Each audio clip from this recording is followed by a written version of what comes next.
Hi, my name is Antoinette and I'm awesome. Today I'm here with my friend Myra Muckle, who is a licensed professional counselor. And today we want to talk about dating after recovery. So, does sobriety equal loneliness?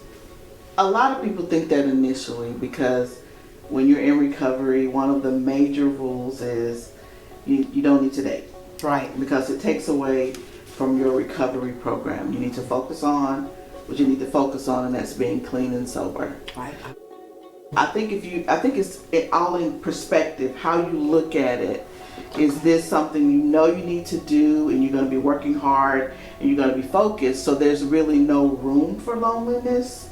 But if you're not really maybe ready to give up relationships, it can feel lonely. Is sobriety in the beginning initially is a selfish thing, and so you need to be by yourself. You need to have time to focus on you and not someone else's emotions, because you probably don't even know your own real emotions sober. And you know, when you're in a relationship, you do have to think about the other person. So you can feel lonely, but it does not equal loneliness. I mean, if you looked it up, sobriety does not equal loneliness. Not in my opinion. As somebody in recovery, I agree with what you said. Sobriety has to be your number one topic. You got to be focused on you. They'll tell you a lot of times in recovery, it's that time to be selfish. When it's all about me. It's all about me. In recovery, that's the big thing we have to understand, is being alone is okay. Because sometimes it's hard for us to just sit with us, be with just me. Great point. Absolutely. Yes. And so, it took me a long time to realize that, okay, am I experiencing loneliness, or is this just the fact that I'm not okay with being alone with me? So I think it's really huge that while in recovery, you take the time to understand that, hey, I'm alone, but I'm not lonely. Absolutely. Because if I'm focused on me, that's enough right there to just keep, you busy for a 24-hour period, I believe. Okay, Myra, so let's follow up with that. How long should someone wait before they start dating? Based on the research that was done in the past, it's always been the standard practice to wait at least 1 year. Now, if you're already married or in a committed relationship of some sort, you're not going to do that. That's just being realistic. You're not going to do that. But the research shows that you should wait at least 12 months before you get involved in a new intimate relationship. That gives you a whole year, an entire 12 months of sobriety. And in that time, you've covered, if you're actually going to your AA meetings and your NA meetings and you're working the steps, that gives you a full year of intense treatment. And you really get a chance in that year to figure out who you are. Not saying that that's even enough time, but it's a good baseline to start figuring out who you are sober. I agree with that. Before you bring someone else in. I agree with that. From my personal experience, I found out that for me, a year was good, but I think I waited close to about 3. That's awesome. And like you said, there's a lot of things that are in play here. You give yourself time to get acclimated to your schedule of going to meetings, getting a sponsor, finding out who you are. But also, it takes time because you have to get established. We're talking about getting a job. You want to get things that you probably didn't have before you started this. Car. You want to think about getting your apartment. You want to look at, even if you have children, how do I go about getting my family back if you're not already in a relationship? Great point. 24 months to me was just like getting my feet wet, My feet were just on the ground now. My clarity has come back from recovery. I've got acclimated to the community. I got a church that I go to. I know where everything is. The next year, I've got a good job. I've got a little savings. Now you've gotten a car and you're ready to say, okay, what am I looking for in a relationship? And then you start thinking about, as you know who you are, what you're looking for. Because, you know, for a long time in our addiction, we didn't know what we were looking for. We dated whoever had the most money. You know, that's my honesty. That's right. That's right. So now we're not necessarily looking for money. We're looking for somebody who makes me laugh. Somebody who, you know, I used to hear the old people say he needs to study you. Somebody who's taking the time to know who you are. And that leads to what I'm about to ask now. When do you tell that special someone? I believe that once again, it depends on the relationship and what your plans are for that relationship. Are you just friends and you guys can have this conversation and it may be leading up, you want to start out as friends and you know it may go further? This will help you determine, I think if you tell them, oh my goodness, I hate to put a time, because it depends on the relationship. But when you feel like you can trust them, when you feel like there's no judgment and you want to open up to that person, whether it be 6 months down the road or closer to a year, then do that at that point, and that will even help you determine whether or not this is going to work. Because if they're not open to receiving it, if they're not prepared to be with someone that's in recovery, then that may not be for you. I think the first date, okay, no, we're not doing that. Because some people want to do that. They want to get it all out there and say, look, I'm in recovery, blah, blah, blah. You may not get past the first date. But once you realize that you have some chemistry with this person, that you can trust them, then open up. It's just like with anything else. Opening up about a history of trauma. You don't want to lay that on the table the first date, because they're probably just going to run. And people have this stigma with people in recovery. They have these stereotypes. They have these negative beliefs about people in recovery. Instead of just seeing the person, all they see is the addiction or the alcoholism. So you have to be really careful, because you don't want to set yourself up to be hurt, and you don't want to hurt anyone by being dishonest or withholding that information too long. So it just depends. I don't have a definitive answer for that. Awesome. I love everything that you just said. Now I'm going to flip that table, because once again, as somebody in recovery, me and my personal experience, I'm all for when we meet. I'm going to lay it on the table. Now I do agree with you. There's some things we talk. You mentioned like trauma. That's, of course, I wouldn't tell you, oh, I was molested or raped, but when it comes to my sobriety, that's my number one. So when we meet, okay, you know, we meet, we introduce each other, we hang out for a while. Look, I'm going to let you know this thing about me, that I'm in recovery. And the only reason I feel so strongly about that is because I have to protect that. Because I don't know, you may say, hey, let's go to the X, Y, and Z. And that X, Y, and Z may be a trigger for me. And if you don't know that I'm in recovery, that makes a lot of sense. You could put my recovery in harm's way, not even intentionally, but because you don't know, then there we are. And then I find myself like, you know, you could have been a good mate for me, but because you chose to put me in harm's way, I don't want to have anything to do with you, but you didn't know. So it's true what you say. It is up to the person and the situation. Now, that's for me. There are some people who I do believe would agree with what you're saying, because they don't want to lay it out on the table all at first. So it can be either way. Right. It's what works for the person in recovery, because agree. you do have to guard and protect your sobriety. I agree. And this is when it's important for you to be honest. Should they say, well, let's go for drinks? Yes. They open that door and you can either not say anything and go and be set up, or you can be honest up front. So when you are faced with a situation like that where you need to speak up, yes, you need to do that.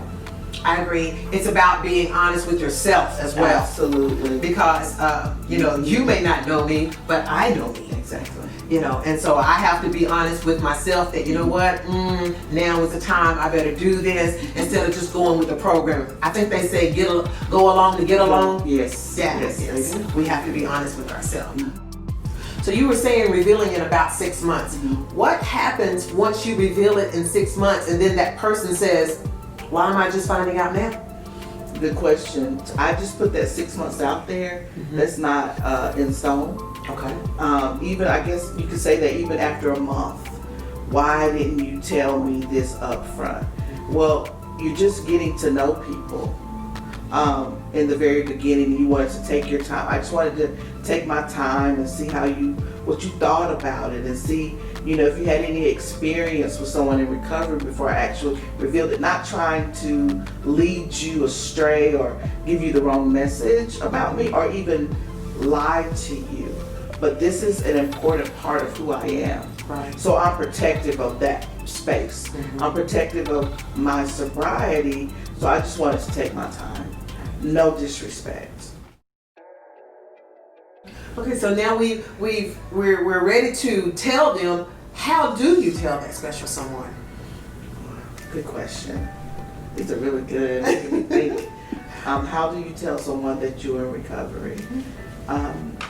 Just sitting down with them, letting them know there's something about me. I see where we're going, and you're becoming a very important part of my life, and I need to tell you this. I need to tell you, if we're going to be in this relationship, it's about honesty and transparency. Yes. So we need to have this conversation. And I think you may already know because, certain nights I'm unavailable because I'm in a meeting. Right. I may not say that, but that's where I am. And I just wanted to share this part of my life with you. I agree. And see, how they receive that. And usually if you guys are in sync and you have good chemistry, they're going to maybe already know and they're going to be open to receive it. Right. I agree with that. Because after, like you said, you've spent some time with that person and how we say we're feeling each other, then now I can let you know, look, there's a part of my life that I need to share with you. And I think that, this is the time to let you know that, hey, I'm in recovery. And the cool part about it is, and this is the part that I love when we are transparent and we can be us, is sometimes you find out that, hey, well, good, I'm in recovery too. And there we are.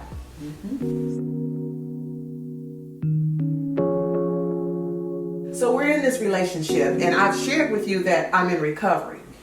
How important is communication and trust?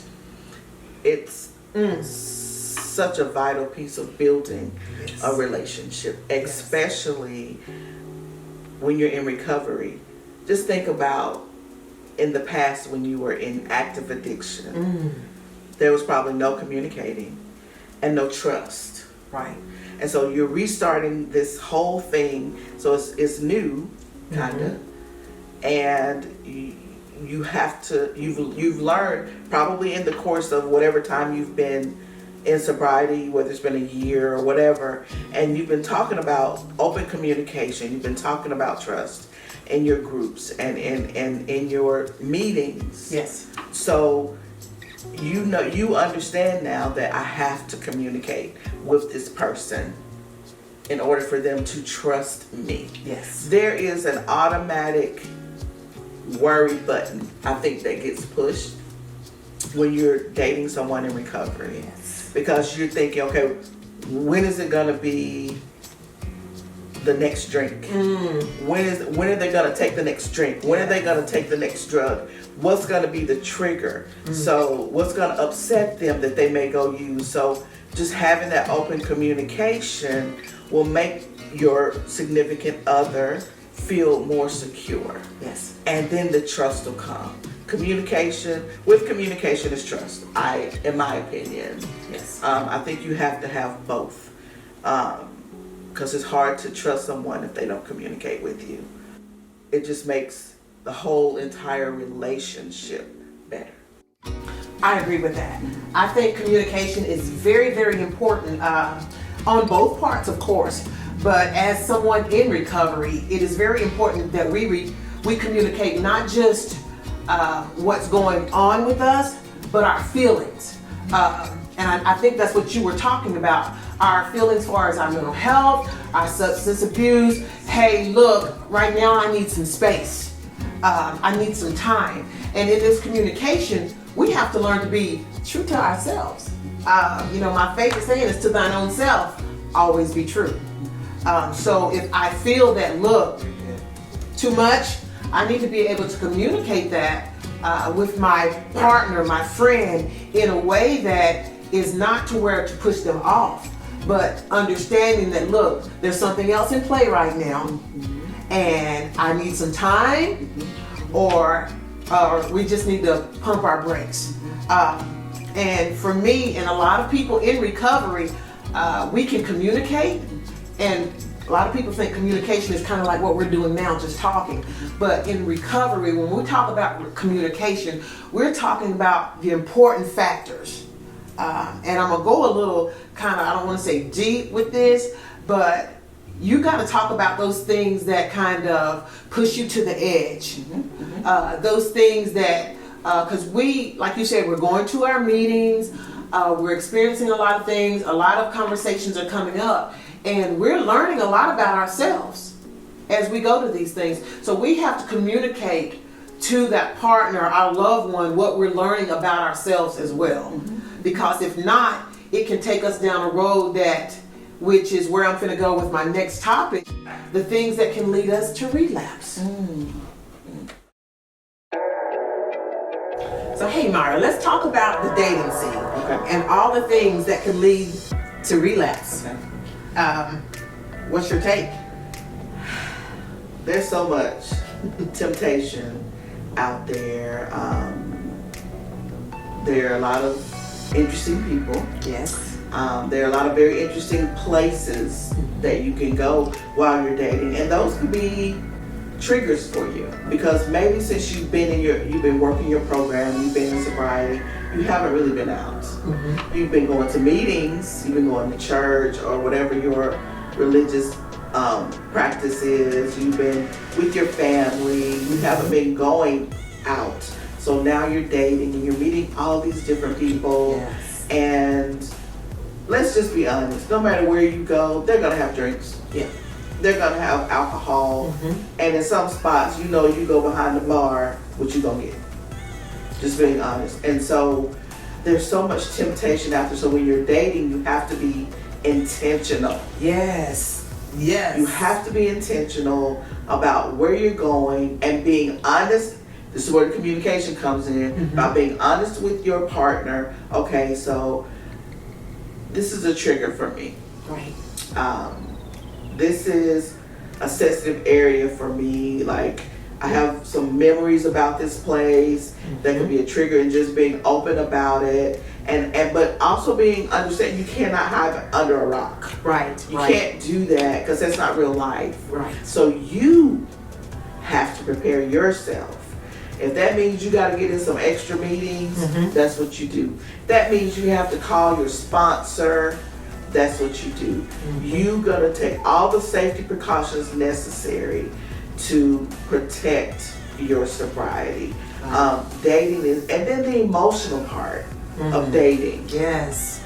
That can also be a trigger if you've had issues in the past with relationships, if you don't handle rejection well, if you are jealous, if you have a jealous spirit, and you've been jealous in the past with relationships, that can be a trigger. It's just a time to be open and honest, not just with your partner, but with yourself, and asking for what you need. Yes, I agree. I love what you said about being intentional, even in your dating, and even in the partner that you're looking to date. Because sometimes in our dating, we look for what we used to have because it was comfortable. And it was, it was that thing that, well, I know what another addict is like dating, but we don't know how to date people who are sober. And so sometimes we go back to what we know because it's comfortable. So that intentional is very important. And in that, this is another question that I'm even going to bring into that. Okay. When we date and we're dating someone who is in recovery,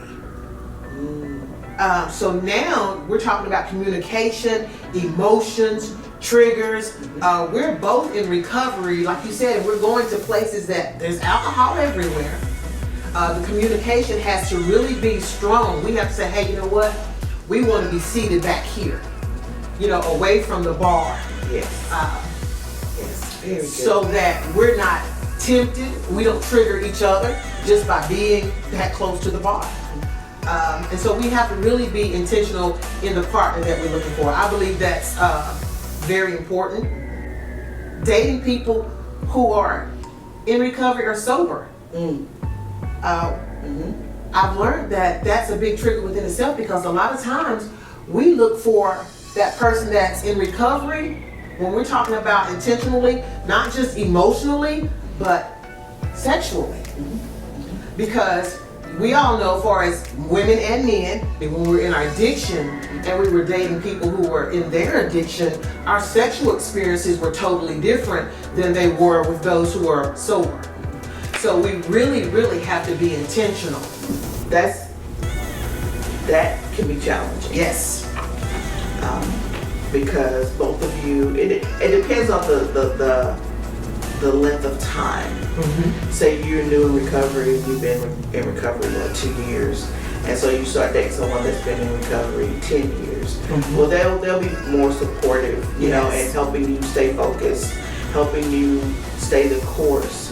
But at any moment, both of you could be vulnerable, and it's just a matter of holding each other accountable, if that makes sense, and establishing an agreement up front. Trying your best to say, look, we're on the same journey, and we need to be accountable to each other. As far as the sexual experience, I'm not in recovery, so I can't really speak to how it's different. I can only talk about, what clients have said to me, how they allowed things to happen when they were using that they didn't even like, but they allowed it to get the drug. Yes. Or they allowed it to get the drink or to get the money. And now that they're clean and sober, they know what they like and what they don't like. So it's a matter of being upfront, being honest about what makes you comfortable and what makes you uncomfortable. Because I don't know, but I can imagine that the experience now when you're clean and sober, it can be just as fulfilling and erotic and satisfying. But at the same time, there could be some things that you really aren't comfortable with that you may need to have a conversation about. It's all about communication and being honest about what you need and what you want. Yes, I agree. Like you said, it has to be a length of time. That's very important, because if I'm clean 10 years and then I'm dating somebody who's in recovery 2 years, there's a thing to where, as far as sexual experiences go, sometimes they hold you to that way you were when you were in your addiction sexually, and they want you to continue that way. But now that we're clean and sober, that's not a lifestyle that we want to live anymore. And it's challenging. It's very challenging.